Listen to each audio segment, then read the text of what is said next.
بسم اللہ الرحمن الرحیم۔ میرا نام ہے محمد عبداللہ اور آپ دیکھ رہے ہیں فیکٹفل ٹی وی۔ محترم ناظرین، آج ہم تاریخ کے جس موڑ پر کھڑے ہیں یہ ہماری زندگیوں کا حیرت انگیز ترین لمحہ ہے۔ آپ کو اللہ تعالیٰ نے ایک ایسے دور میں پیدا کیا ہے کہ جب تقدیر امت مسلمہ کی قیادت کی ذمہ داری اس خطے کے مسلمانوں کو دینے والی ہے۔ آپ 1400 سال کی اسلامی تاریخ کے امین ہیں۔ 1757 کی جنگ پلاسی میں نواب سراج الدولہ کی شہادت سے پہلے مسلمانوں نے برصغیر پر تقریباً 1000 سال حکومت کی اور پھر زوال کا شکار ہو گئے۔ 1757 سے لے کر 1947 تک 190 سال ہماری تاریخ کا دردناک ترین دور تھا۔ اس سے پہلے امت مسلمہ نے اتنا طویل اور کٹھن وقت کبھی نہیں گزارا تھا۔ ناظرین اکرام، تحریک پاکستان محض مسلم لیگ کے قیام سے شروع نہیں ہوئی تھی، بلکہ پاکستان بننے کی جدوجہد تو بہت پہلے سے شروع ہو چکی تھی۔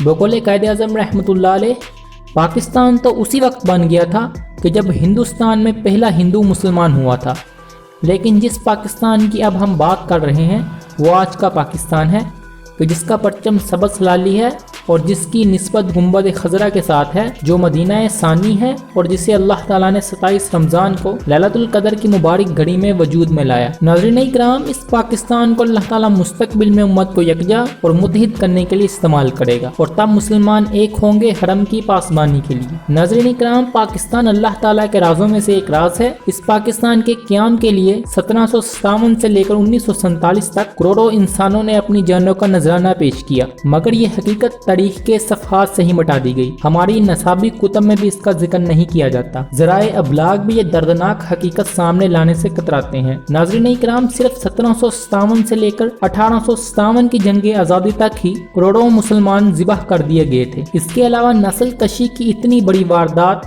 شاید افریقہ کے غلاموں یا شمالی امریکہ کے مقامی ریڈ انڈینز کے ساتھ ہی کی گئی ہوگی کہ جو کئی صدیوں تک مختلف عالمی طاقتوں کے نو آبادیاتی نظام کا شکار رہے۔ اس دور میں اس وقت کی عالمی طاقتوں نے دنیا کو تباہی کے دہانے پر لا کھڑا کیا تھا، خصوصاً ملت اسلامیہ، اور ہندوستان میں تو بے پناہ تباہی مچائی گئی۔ ناظرین اکرام، یہاں ایک بات غور طلب ہے کہ جب امت پر کڑا وقت آتا ہے تو قوموں کے اجتماعی غلطیوں اور کوتاہیوں کی سزا انفرادی قربانیوں کے ذریعے معاف نہیں کی جاتی۔ انفرادی قربانیاں دینے والے افراد خود تو سرخرو ہو جاتے ہیں، مگر امت کے اجتماعی زوال کو نہیں روک پاتے۔ اجتماعی زوال کو ٹالنے کے لیے اجتماعی توبہ و قربانی دینی پڑتی ہے۔ محترم ناظرین، سراج الدولہ 1757 میں شہید ہو کر ہندوستان کی تقدیر بدلنے سے معذور رہے۔ اس کے بعد ٹیپو سلطان رحمۃ اللہ علیہ اس پرچم کو اٹھاتے ہیں اور کفار کے خلاف مزاحمت کرتے ہوئے بالآخر وہ بھی شہید ہو جاتے ہیں۔ پوری مسلم دنیا جہاں جہاں مسلمانوں نے تحریک مزاحمت اٹھائی، مثلا وسطی ایشیا میں Samarkand, Bukhara, Tashkent, Chechnya, Uzbekistan, Tajikistan وغیرہ میں، وہاں انہیں شکست کا سامنا کرنا پڑا۔ ہند میں بھی مسلمان جنگی آزادی لڑ رہے تھے اور خلافت عثمانیہ 19ویں صدی سے ہی یورپ کا مرد بیمار کہلانے لگی۔ غرض یہ کہ پوری امت مشرق اور مغرب میں زوال کا شکار تھی۔ 1857 کی جنگی آزادی کا تذکرہ صرف چند سطور میں یوں ملتا ہے کہ مسلمانوں نے 1857 میں انگریزوں کے خلاف جنگی آزادی لڑی اور شکست سے دوچار ہوئے کہ جس کے بعد ہندوستان پر انگریزوں کا قبضہ ہو گیا۔ تفصیل سے آگاہ نہیں کیا جاتا۔ انگریز جو آج پوری دنیا میں آزادی اظہار رائے اور حقوق انسانی کے علم بردار بنے پھرتے ہیں، ہندوستان پر قبضے کے دوران انہوں نے وہ ظلم و ستم برپا کیا کہ مسلمانوں کے 1000 سال دور حکومت اور تمدن کا نام و نشان تک مٹا ڈالا گیا۔ انگریزوں سے پہلے ہندوستان پر حکومت کرنے والے مغل خاندان کا 1857 کے بعد ذکر بھی نہیں ملتا کہ آخر وہ گئے کہاں۔ انگریزوں نے ان کے خاندان اور مسلمان اشرافیہ کے ایک ایک فرد کو ختم کر دیا۔ وہ تمام افراد کے جن کا شاہی خاندان یا مسلمان تہذیب سے دور کا بھی تعلق ہوتا، انہیں دردناک اذیتیں دے کر شہید کر دیا جاتا۔ ہزاروں کی تعداد میں مسلمان علماء کو زندہ جلایا گیا یا توپوں کے آگے باندھ کر اڑا دیا گیا۔ شاہی خاندان کی عورتوں کو بیچ دیا گیا۔ دہلی میں مسلمانوں کی 1000 سالہ تاریخ، لائبریریاں، کتابیں اور دیگر خزانے جلا کر راہ کر دیے گئے۔ مسلمانوں کی ثقافت، تہذیب اور زبان تک کو مٹانے کی کوشش کی گئی، اور جس دردناک طریقے سے یہ سب کچھ ہوا، اسے سن کر ہی انسان کے رونگٹے کھڑے ہو جاتے ہیں۔ ناظرین اکرام، یہ سن کر آپ کو حیرانی ہوگی کہ 1757 سے پہلے عالمی تجارت میں مسلمان ہندوستان کا حصہ 28% تھا۔ 1947 میں یہ حال ہو چکا تھا کہ عالمی تجارت میں برطانیہ کے زیر تسلط ہندوستان کا حصہ 1% سے بھی کم رہ گیا۔ اس سے اندازہ لگائیے کہ ان 190 سالوں میں انگریزوں نے ہندوستان کو کس قدر لوٹا۔ लोग कहते हैं कि इस दौरान बहुत तरक्की हुई। अंग्रेज़ों ने रेलवे लाइन बनवाई, अदालतें बनाई, बड़ी नहरें और सड़कें तामीर की, लेकिन दर हकीकत अंग्रेज़ों ने सिर्फ हिंदुस्तान को लूटा, तरक्की नहीं दी।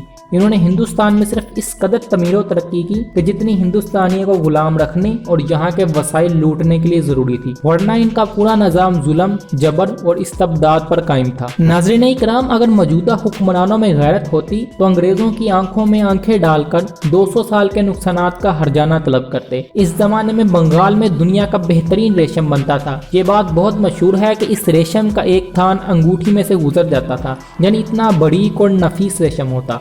अंग्रेज़ों ने वो रेशम बनाने वाले तमाम कारीगरों के अंगूठे कटवा दिए ताकि वो संत ही खत्म हो जाए और हिंदुस्तान में मानचेस्टर का बना कपड़ा फरोख्त हो सके। नाज़रीन इकराम, कीमती फसलें, मादनियात और हीरे जवाहरात जहाज़ों में भर भर कर इंग्लिस्तान भेज दिए जाते। मलका बरतानिया के ताज में जुड़ा हुआ कोहे नूर हीरा आखिर इन तक कैसे पहुंचा? नाज़रीन इकराम, 1757 के बाद ही हिंदुस्तान के मुसलमानों के लिए मुश्किल वक्त शुरू हो चुका था, मगर 1857 की जंगे आज़ादी के बाद से लेकर 1947 तक के 90 साल मुसलमानों पर खसूसन बहुत भारी गुजरे। हमारी जुबान तक तब्दील कर दी गई। इससे पहले मुसलमानों में फारसी जुबान राइज थी, फारसी को खत्म कर दिया गया, अरबी पहले ही खत्म हो चुकी थी। इसके बाद मुसलमानों में जुबान और फिरकों की बुनियाद पर इतने ग्रोह पैदा किए गए कि फिर मुसलमान मुत्तहिद न हो पाए। ना सिर्फ मुसलमानों की सियासत खत्म कर दी गई, बल्कि मुसलमानों को मईशत से भी बेदखल कर दिया गया। सबसे बड़ा जुल्म ये किया गया कि अशराफिया को तो कत्ल कर दिया गया, मगर वो गद्दार के जिन्होंने अंग्रेजों का साथ दिया था,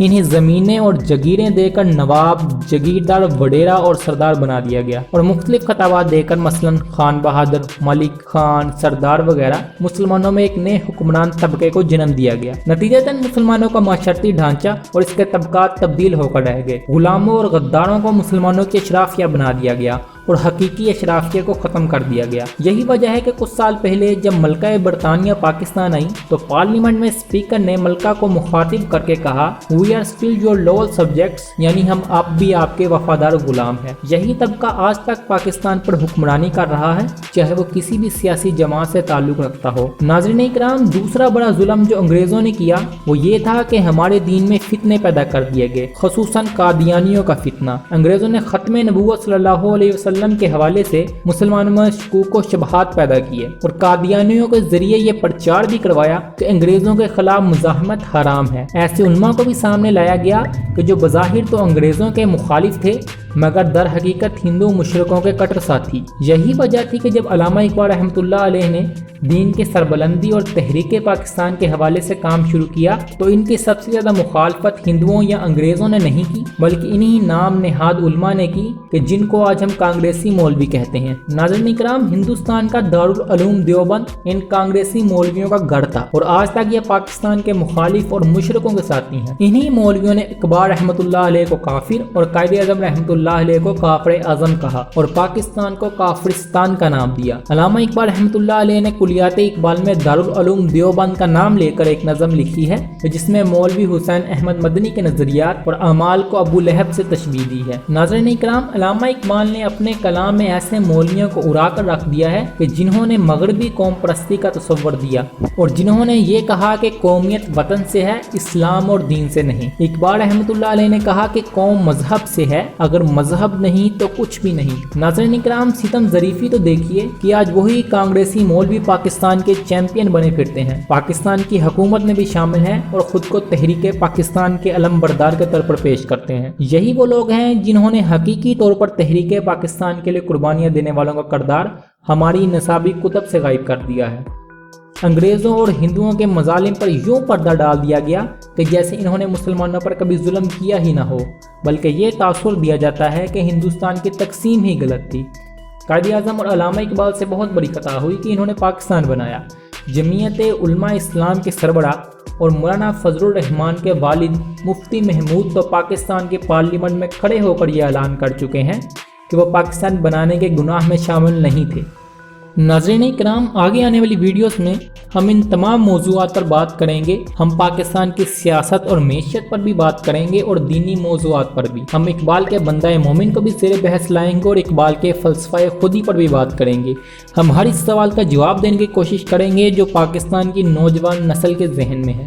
क्योंकि अगर इस नस्ल की तरबियत ना की गई तो आने वाले दौर में हमें इसकी बड़ी कीमत चुकानी पड़ेगी। नाज़रीन इकराम, लम्हों की खता होती है मगर सजा सदियों तक काटना पड़ती है। नवाब सिराजुद्दौला के सफ़ों में एक गद्दार था जिसका नाम था मीर जाफिर। इसने अंग्रेजों के साथ साज़बाज़ करके मुसलमानों का शिकस्त से दो चार करवाया। नाज़रीन इकराम, वो लम्हों की खता थी मगर इसकी सजा हमने 200 साल तक काटी। हमें 200 साल की गुलामी बर्दाश्त करना पड़ी। इसके बाद मीर सादिक ने टीपू सुल्तान से गद्दारी की।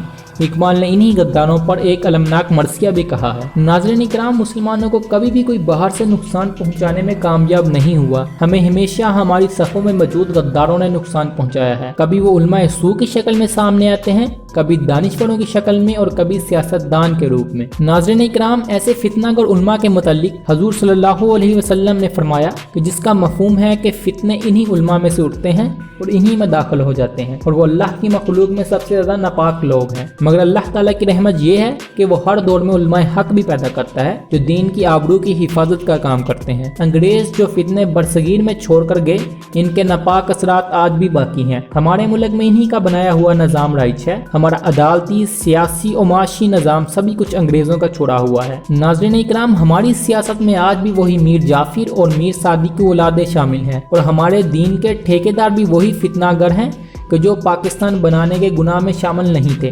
नाज़रीन इकराम, इस पाकिस्तान के बारे में कुछ हकीकतें हम आपको बताना चाहेंगे कि पाकिस्तान अल्लाह के राज़ों में से एक राज है। इशफाक अहमद साहिब ने कहा था कि इस पाकिस्तान की मिसाल हज़रत सालेह अलैहिस्सलाम की ऊँटनी जैसी है, मोजज़े से बना है और मोजज़े ही से कायम है। जिसने पाकिस्तान की इज्जत की वो दो जहानों में नवाजा जाएगा और जिसने पाकिस्तान की मुखालफत की तो वो कितने ही हज कर ले, रोज़े रख ले, नमाजें पढ़ लें, वो दुनिया और आखिरत में तबाह बर्बाद हो जाएगा इंशाअल्लाह। तारीख ने साबित किया है कि जिसने भी पाकिस्तान के साथ बुरा किया अल्लाह ताला ने इसे बर्बाद कर दिया। इसकी दुनिया और आखिरत दोनों बर्बाद हुए और जो पाकिस्तान के साथ मुखलस रहा, चाहे इस दुनिया में चंद तकलीफें बर्दाश्त करना पड़ी हों, लेकिन इसे दो जहानों में इज्जत और आबरू मिली। नाज़रीन इकराम, अरबी ज़ुबान में लफ्ज़ पाकिस्तान का लुग़वी मायनी मदीना तैयबा है। पाक मतलब तैयब और स्तान यानी मदीना शहर। पाकिस्तान कोई आम मुल्क नहीं है, ये मदीना सानी है। दुनिया में बहुत से ममालिक वजूद में आए मगर 1400 साल में ये पहली बार हुआ है कि कोई मुल्क मदीना मुनव्वरा से इतनी मुमासलत रखता हो। मदीना में भी मुसलमान मक्का से हिजरत करके आए, पाकिस्तान में भी मुसलमान हिंदुस्तान से हिजरत करके आए। वहाँ भी मक्का और मुसलमान मदीने के दरमियान पे दर पे झड़पें होती रहीं। यहाँ भी पाकिस्तान और हिंदुस्तान मुसलसल हालत जंग में है। वहाँ भी दौरान हिजरत मुसलमानों ने बहुत तकलीफ़ें उठाई। यहाँ भी दौरान हिजरत मुसलमानों को बेइंतहा जुल्म सितम बर्दाश्त करने पड़े। वहाँ भी ओहद में मुसलमानों को नुकसान उठाना पड़ा। यहाँ भी 1971 में मुसलमानों को चोट लगी। वहाँ भी दो कौमी नज़रिया था कि मुसलमान और मुशरिक काफिर दो अलग अलग कौमें हैं। यहाँ भी दो कौमी नज़रिया यानी हिंदू और मुसलमान दो अलग अलग कौमें हैं और ये मुल्क वजूद में आया। वहाँ भी अमन पसंदी से रहने के लिए माहिदा हदीबिया किया गया। यहाँ भी पाकिस्तान और हिंदुस्तान के दरमियान शिमला और ताशकंद जैसे कई अमन माहिदे हो चुके हैं। वहाँ भी जब कुफ़ार ने माहिदों की खिलाफ वर्जी की तो फिर फैसला कुन मार्के के बाद मक्का फतह हुआ। यहाँ भी हिंदुस्तान मुसलसल माहिदों की खिलाफ वर्जी कर रहा है और अब एक फैसला कुन मार्के के बाद दिल्ली दोबारा फतह होगा इंशाअल्लाह अज़्ज़वजल। नाज़रीन इकराम, हदीस शरीफ में इस फैसला कुन मार्के को ग़ज़वा-ए हिंद का नाम दिया गया है। हिंदू मुशरिक सिर्फ तलवार की ज़ुबान ही समझता है और इस फतह की बशारत हमें सैयद रसूल सल्लल्लाहु अलैहि वसल्लम ने बहुत पहले सुना दी है और यही पाकिस्तान के क़याम का एक अहम मकसद है। नाज़रीन इकराम, पाकिस्तान की तमीर ला इलाहा इल्लल्लाह पर हुई और अब पाकिस्तान की तकमील मोहम्मद रसूलुल्लाह सल्लल्लाहु अलैहि वसल्लम पर की जाएगी इंशाअल्लाह। हमने खित्ता ज़मीन भी हासिल कर लिया है और इसका दफा भी कर रहे हैं। अब सिर्फ यहाँ शरीयत का नफाज बाकी है कि जिसके बाद पाकिस्तान अपनी इन जिम्मेदारियों को पूरा करने के काबिल होगा कि जो इसके नसीब में लिखी गई हैं। नाज़रीन इकराम, उम्मीद है आपको हमारी ये आज की छोटी सी काविश पसंद आई होगी। हमारे चैनल को सब्सक्राइब करना मत भूलिएगा। मिलते हैं नेक्स्ट वीडियो में। खुदा हाफिज़।